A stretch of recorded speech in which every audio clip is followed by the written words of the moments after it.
এই ভিডিওটা অনেক বছর আগের। ভিডিওটা অ্যাজ ইট ইজ গ্যালারিতে ছিল, খুঁজে পাচ্ছিলাম না। তারপর আমি এটা খুঁজে পাই, এখন পোস্ট করছি। এটা সম্ভবত 2021 সালে। তখন আমি সিভিয়ার কোভিড থেকে ওঠার পর মহাষ্টমী করেছিলাম।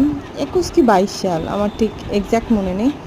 তো বাড়ির শুদ্ধ লোক সবাই তখন তটস্থ ছিল যে আমি ঠিকঠাক করতে পারবো কি না। তো মায়ের ইচ্ছায় আমার সেদিন কোনো অসুবিধাই হয়নি। মা যখন সঙ্গে থাকে তখন কারোরই কোনো অসুবিধা হয় না। আর দেবী মা তো সব জায়গায় সঙ্গে থাকতে পারেন না, তাই উনি সবার সঙ্গে একটা করে মা দিয়ে দিয়েছেন সবার সাথে থাকার জন্য। থ্যাংক ইউ মা।